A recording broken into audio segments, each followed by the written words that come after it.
राजकमल चौकातील ऑटो गल्लीतील रस्ते बांधकाम, नाली दुरुस्तीबाबत येथील अनेक व्यापारी, नागरिक त्रस्त झाले होते. गेल्या 1 वर्षापासून येथील नाली रस्त्याचे काम कासव गतीने सुरू होते. त्यातच येथील कंत्राटदाराच्या मनमानी कारभारामुळे येथील बांधकाम कधी सुरू तर कधी बंद होते. अशातच येथील खोदून ठेवलेल्या खड्ड्यात अनेक वृद्ध तसेच वाहन चालकांचा अपघातही झाला होता.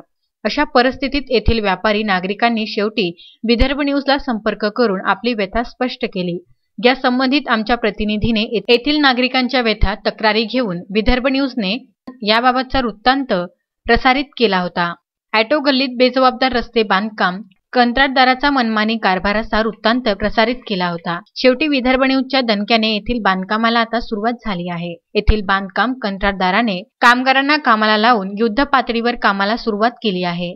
ऑटो गल्लीत जाण्या येण्याकरिता होणारा त्रास आता संपला आहे. या रस्त्यावरील बांधकाम आता पूर्ण झाले आहे. 2 दिवसात येथील रस्ता रहदारीकरिता मोकळा करण्यात येणार आहे. याबाबत येथील नागरिक सह व्यापाऱ्यांनी विदर्भ न्यूजचे आभार मानले आहे. प्रदीप इंगोलेसह अजय शृंगारे, विदर्भ न्यूज, अमरावती.